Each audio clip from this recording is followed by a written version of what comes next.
Hey everyone, Myth here, and welcome back to my completionist playthrough of the Baldur's Gate Saga with the SCS mod. So I'm picking up where we left off in that bonus episode with Dave.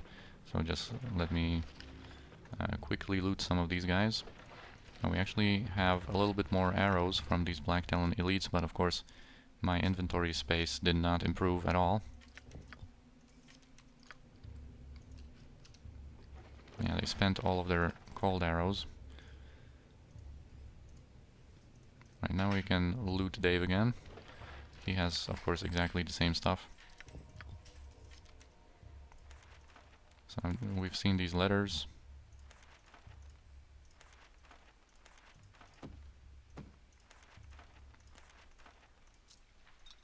Now he used one more potion this time. So we only got one big potion. Okay, now there's a couple of different containers to loot here.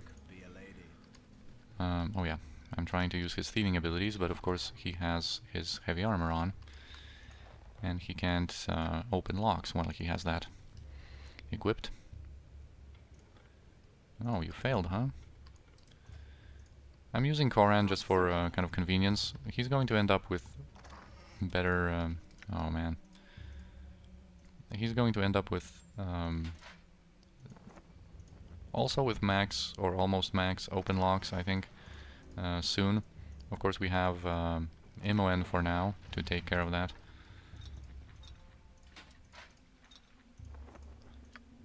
Oh yeah, and another potion of Master Thievery. Of course, if we can't open something with Koran, I'm going to use Imoen, who has 100, of course, in opening locks. But just for convenience, I kind of am used to Koran, and Koran can also detect traps. And like I said, once we level up a couple more times, he's going to be able to do both. Both detect and disarm traps and open locks. Not sure if this trapped. What a simple matter. I guess not. I am here indeed. Right, another wand of fear. Here you could see Davorn's apprentice that you can fight, and this is also a really nice scroll here of Blur. It's a level 2 spell, but a very nice one. Let's see what we have here. Alright, 3 basic spells that we already had access to. Well, let's just quickly take the scrolls. Actually, since they have their strength buffed, let's just free up some space on Sinashira. Should have done that quicker. Anyway, let's have a chat with him. he has some pretty funny lines. You killed Dave. Oh, please don't kill me. Please, oh please. I'm just his apprentice, I swear. I don't know anything. Okay, I know a little, but I was only his student. Honest. I can help you. Yeah, I can give you information. Ask me something. Go on, ask me anything. So let's just have this conversation. Let's give some get some information from him. I'm just going to kind of click through this. Feel free to pause, of course. So yeah, here he gives you a little bit more information with the bandit raids and the rumors about the Iron Throne figured that the Dukes of Baldur's Gate would think they needed arms and ore quickly in case of Amnian attack. They figured they could get exorbitant prices, or better yet, sanctions against competitors and an easing of trade laws for themselves only. A quick way to install themselves as an underground power on the coast. So yeah, that's kind of this whole plan. They wanted to taint the ore coming from the Nashkel mine, which was the only kind of operating mine in the area. Secretly, they opened up this mine so they could get good iron, and also they hired the bandit groups to raid the caravan trade routes, so they also could get all of the good iron, possibly coming from different areas. At the same time, escalating tensions between Amn and Baldur's Gate, creating this atmosphere of an incoming war. And yeah, they would be able to set themselves up as the saviors of Baldur's Gate, kind of, with their large supplies of iron that they could get from this mine, and yeah, be the saviors of the day and get all of these benefits that he mentions. Yeah, I already asked him that. Yeah, Yeah, so a little bit more information. So yeah, you can kill him, you can fight with him, but I think it's funnier when you let him go because of what he says. Oh, thank you, thank you, thank you. I promise not to get involved with people like this again, no matter how good the fringe benefits are. Yes, ma'am, I'm reasonably sure I will be careful from now on. Pretty funny guy. And the last room here is kind of like this little treasury that's a bit infested by some jellies. So let's approach with Jaheira. And yeah, there's a mustard jelly here, which shouldn't be that big of a problem for us now. Yes, fine. So we're going to use our crushing weapons here. Actually, Kira and I could go on with her new scimitar to deliver some slashing damage. And boom! Kira even gets the killing blow here. I'm not sure if there's... I think there might be a trap on one of these. I'm not sure about that. They're surely locked. They have some pretty good locks, these chests. Or at least that one. There are some pretty good gems here. Oh yeah, you have space. Yeah, we have a diamond, and we have this Laryl's Tear necklace. That's worth 3,000 gold in Baldur's Gate 1. It's worth 1,800 in Baldur's Gate 2, but in Baldur's Gate 2 generally the different jewelry types are worth less. About like 60% of the value they are worth in Baldur's Gate 1. Alright, so we got some scrolls. Let's give them to Yeslick maybe. Alright, and that's it when it comes to the mine. Now we're going to take this elevator up. And we're going to talk with the guy near the plug, so we can flood this mine. It is done. Actually, only Seneshira needs to go there. So yeah, as you can see, everyone's evacuated because we paid Rill that 100 gold. So he evacuated all the slaves, and just this guy who knows how to operate this lock stayed behind. Help us, please. So yeah, we can just talk about just that to him. And yeah. Ready then? Here we go.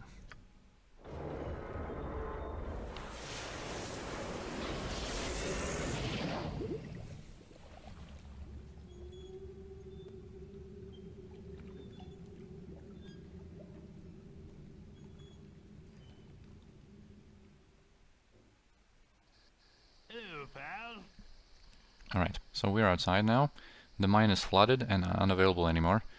And, you know, the slaves are happy. And we're going to get 2 reputation for that. Indeed.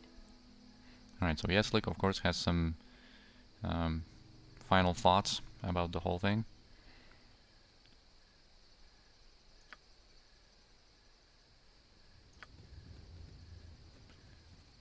I think he should have another... yeah, a follow-up. So he's happy for finding vengeance for his kin.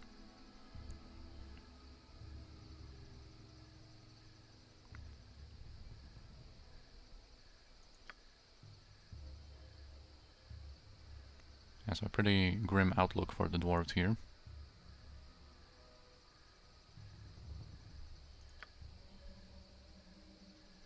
He's such a cool dude. You sound as though your world has fallen in. Listen to me, Seneshira. Where there's life, there's will. Sorn Ward, and your god. And all 3 can hold you to your road, no matter how your heart quakes. Trust in this girl. There might be no hope, but old Yeslick is not going to his grave until his kin rest easy.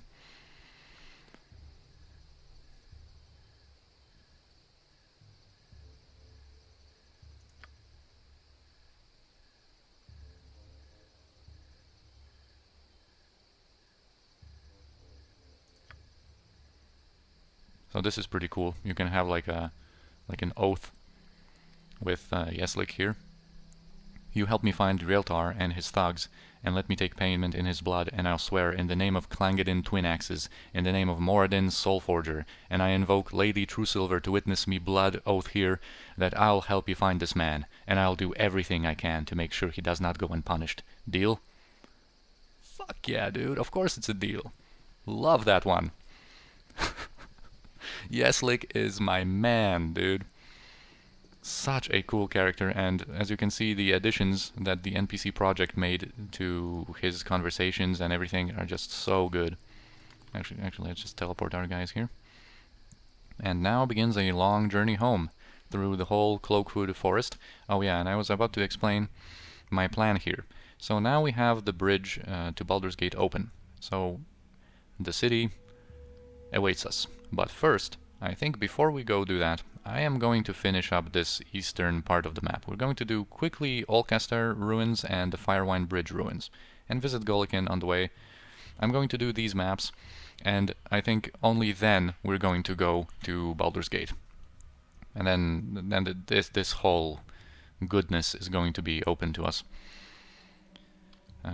So yeah, let us journey to, I guess, Baragost. We have some business in Baragost. Of course, there's going to be probably some ambushes. Oh yeah, Yeslick is encumbered because of all the equipment we loaded him with.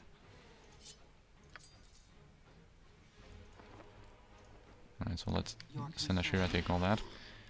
And Jaheira got webbed. But, you know, at this point... Oh yeah, let's not waste our arrows now. You know what? You can just get some normal arrows, dude. Yes? My blade will cut you down to size. Back home, Pop Guts would always tell me a story. Wherever fate takes me. And also, that reminds me that I need to switch these normal bullets. Because these bullets of ice and these bullets +1 that Jaheira has equipped might come in handy in some other encounters. Come on, Jaheira. Get out of that web. That's what? Those are bullets of electricity. Yeah, let's give these scrolls that weigh nothing to Yeslick. Oh, she's actually a little encumbered as well. Alright, we really need to like identify and sell some stuff, that's for sure. We're also going to have to do a little scribing session, I think. To learn haste and slow. But I think, you know, I think I'm going to do a scribing session once we actually go inside Baldur's Gate City, because there's going to be an awesome shop in Baldur's Gate City. Pretty much the best shop in the game, called Sorcerer's Sundries.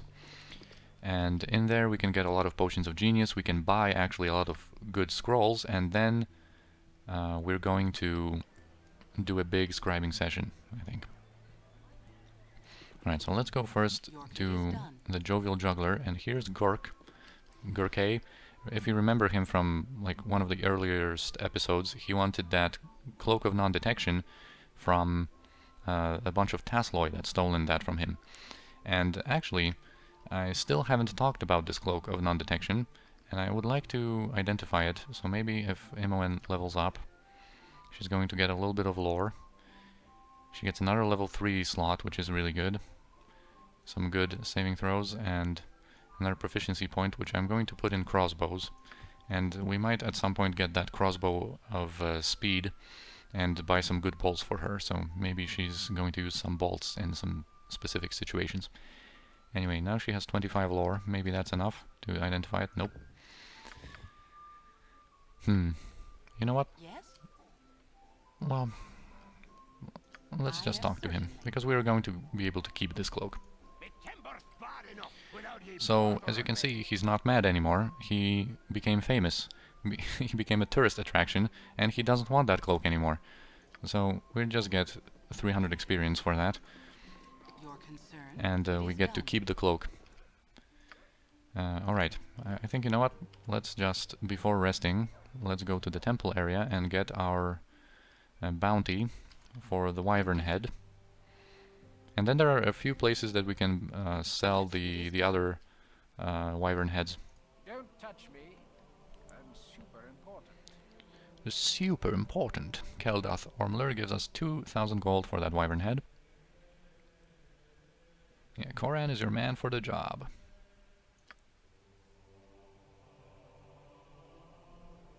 Yep. So we got this. What can we buy from you still? You know, I'm not really sure if I'm ever going to use these in combat, because they are technically like Baldur's Gate 2 potions, although SCS gives those potions to some enemies, and I might use them in combat at some point, but I also thought about maybe out of combat healing, and just using them.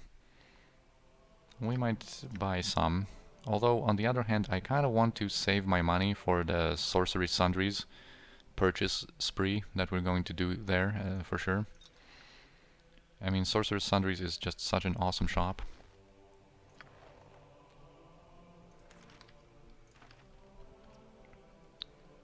And I want to save some of my money so that we can make some purchases there right away once we reach Baldur's Gate City. So let me think about this for a second. We can come back here later, I guess, if we need some of these potions.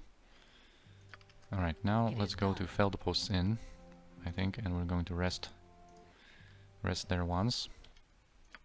You've a task?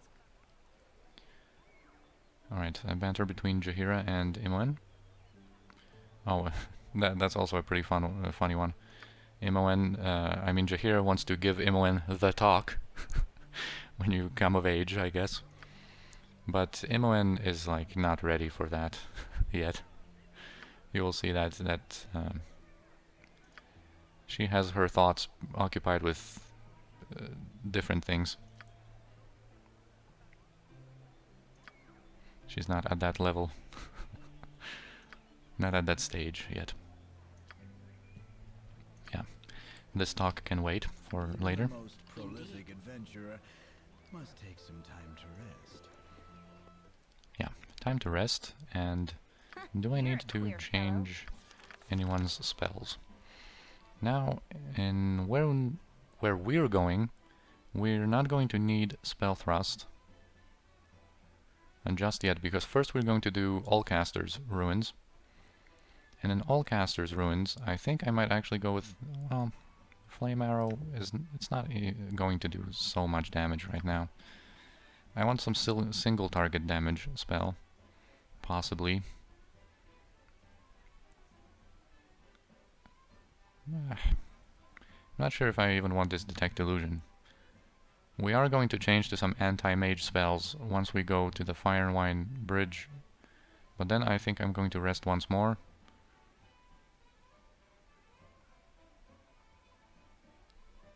You know what? Let's have Skull Trap and let's have Flame Arrow. We'll see what we're going to end up using. This is okay. Actually, I might go with double mirror images for where we're going. I am indeed. You want some whiskey? Alright, let's see if we can... Oh yeah, he buys the Wyvern heads for 500 gold each, so that's a nice 1500. This Ancake plate, you know, it's useful in some situations for Koran. I think I'm going to hold on to it. We're going to do a little bit of selling of the jewelry. Just being quick about it. Boom, boom, boom. I want to keep an eye if we have a Sphene gem. I don't think we have. Because a Sphene gem is something that's useful for later, for a quest in Baldur's Gate City. And also one angel skin ring. I always keep these... Yeah, we don't have either of those, I think. Yeah, I always keep a Sphene gem, and I know I sold one in one of the previous episodes, and I start kind of collecting them earlier. There is a Sphene gem that you can get in one static place in Baldur's Gate City too, so it's not that big of a deal. But, you know, it's nice to just have it in your inventory, not have to worry about it. There is a specific enemy in Baldur's Gate City that always drops a Sphene gem, so we can get that. But the angel skin ring is something that... There are also, I think, some static drop points there, but... I have 2 of those. We can sell that. I guess we have more of those. We still have to go to Nashkel at some point. Anyway, actually, let's rest. Let's rest once more to get the healing done quickly, and this is the banter that didn't trigger earlier. Again, Imoen and Yeslick have some pretty cool, endearing banters. Obviously, Imoen trying to, like, train her pickpocketing, and that is represented in some of these banters.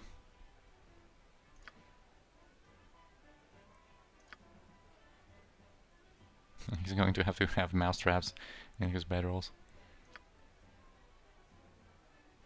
This is pretty funny. I hope you're not implying I'm somehow the least alert of this hero group. I'll have you know I got at least one eye on everyone all the time. Enemy pack 2, you little scamp.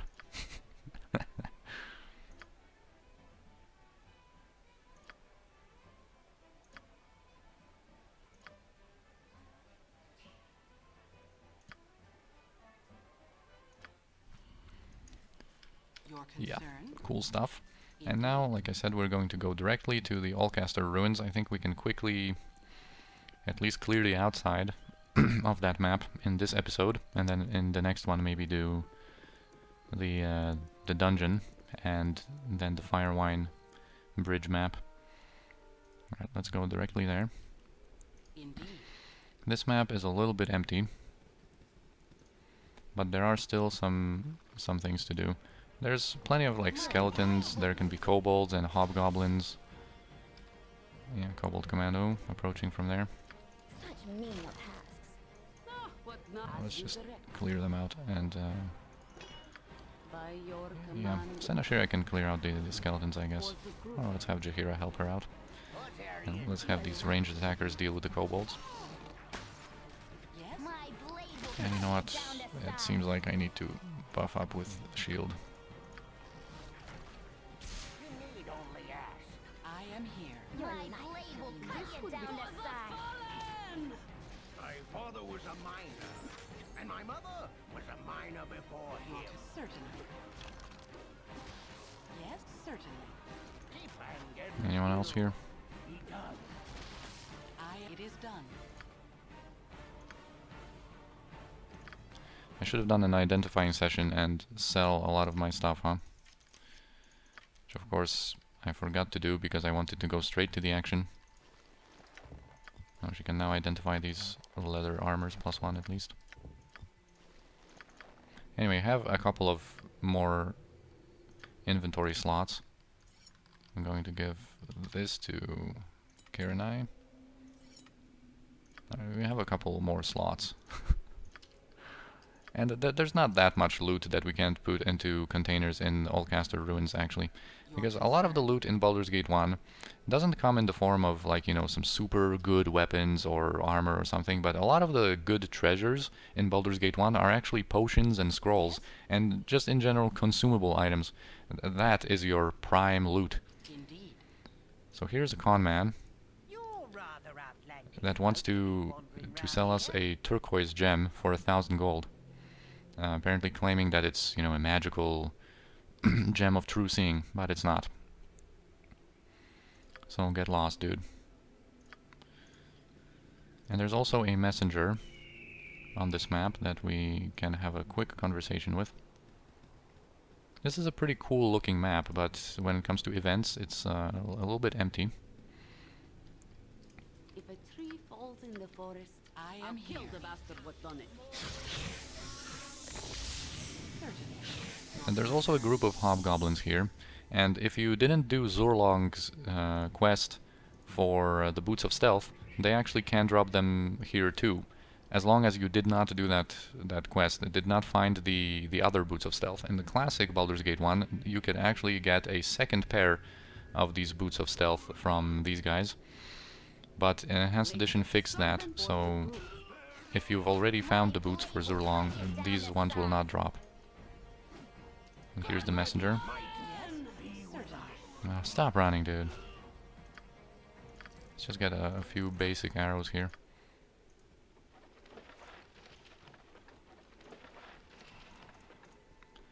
Just because we've been running a little low, I think, on arrows, on just these basic arrows. Yeah, on our guys. Alright, so let's have a quick chat. Yes, And this guy? Yeah, he goes to Amn.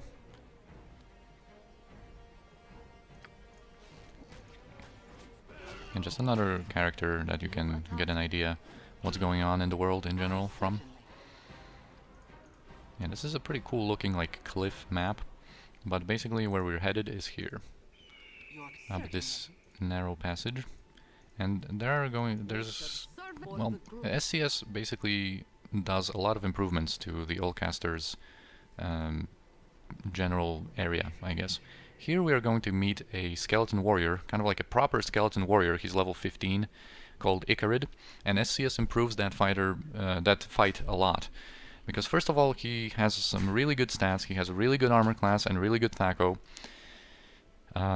He has 90% magic resistance, so spells aren't really going to do anything against him. And he is 50% resistant to all physical damage types except crushing, so we're going to try to take advantage of that. And in SCS also, that fight has 2 phases. So for the first phase, I'm not going to buff up, you know, maybe a quick bless to give us a little bit of a combat boost. Basically, for the first phase, I'm not going to buff up too much, because once that second phase triggers, all of our buffs are going to be wiped out. And it's only then that I'm going to buff quickly, because in the second phase, Icarid basically is going to have Call Lightning active. And I'm only going to have Jaheira fighting him with her 95 electricity resistance, and I'm going to also have Senashira aid her by drinking one of these potions of absorption, because Icarid wields a flail, so that plus 10 armor class bonus versus crushing attacks is going to be really good for her physical survival, and of course the 100% electrical resistance is going to be really nice for that lightning damage from the Cold Lightning.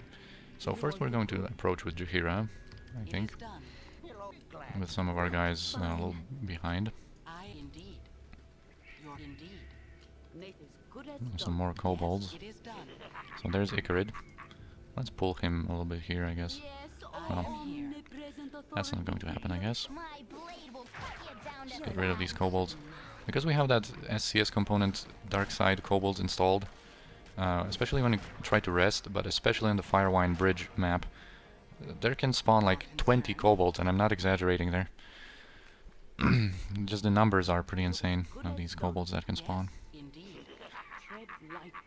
Alright, so here comes Icarid. And apparently he was the greatest of warriors, and he wishes to live again. And apparently tasting our blood might make it so. So let's attack him. And actually we can use our missile weapons here to deal a little... Oh yeah, he also is immune to non-magical weapons, I forgot to say. So we need some arrows +1 for that purpose.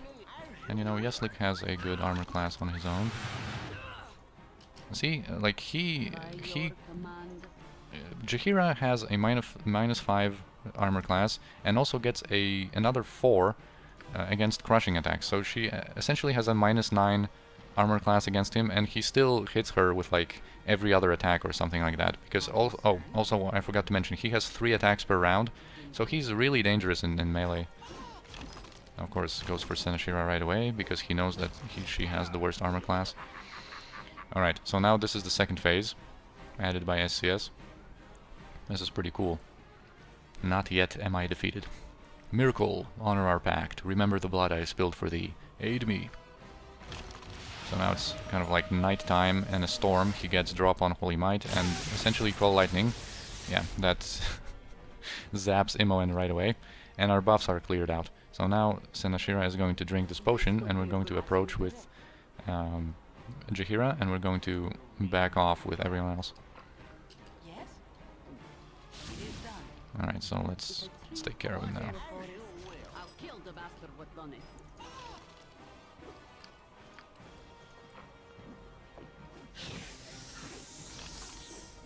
And also, oh, she chugged the potion now, so I want Senashira to get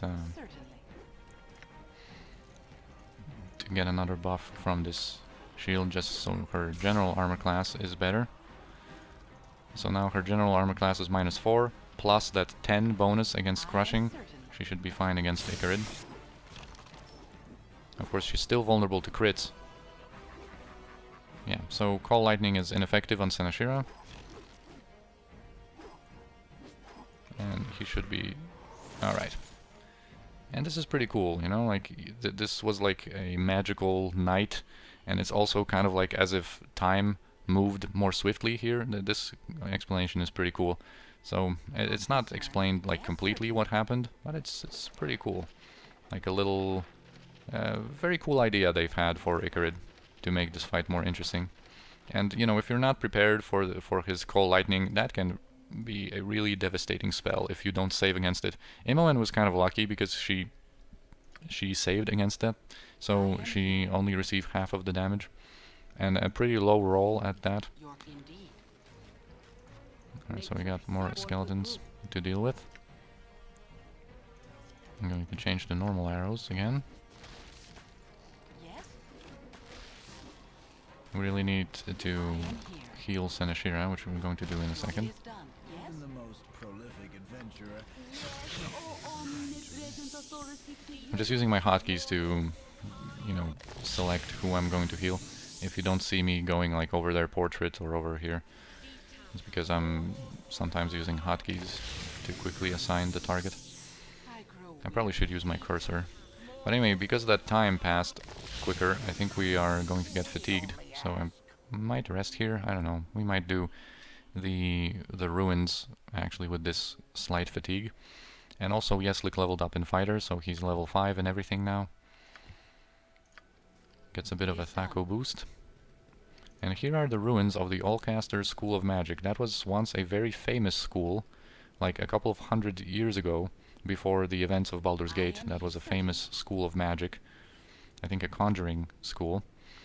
But then through some like evil forces, I guess it was burnt to the ground and just ruined due to some like mage fights. Anyway, let's talk with Ulcaster, the ghost of Ulcaster. And he's going to have a couple of things to say. Yeah, there's the best of schools, storehouse of arcane knowledge, and all is lost now. But hope would return with the retrieval of the simplest of tomes. Beneath the rubble on the lowest floors, return hope, history is so important. So that's his quest, to retrieve a certain book from the ruins here. Your concern? And you know what? Let's just kill these kobolds here. Yes, certainly. Click on that, please. I am here. Don't fail at this. Okay, I think this is a time for a little bit of a simple matter. warmer welcome for them. Boom. Yeah, the numbers, that's kind of the thing I don't like, from this dark side kobolds component. Like, look at the numbers. Look at their numbers, man. There's just so many of them, and they're not really a big deal. Like, they're not really dangerous.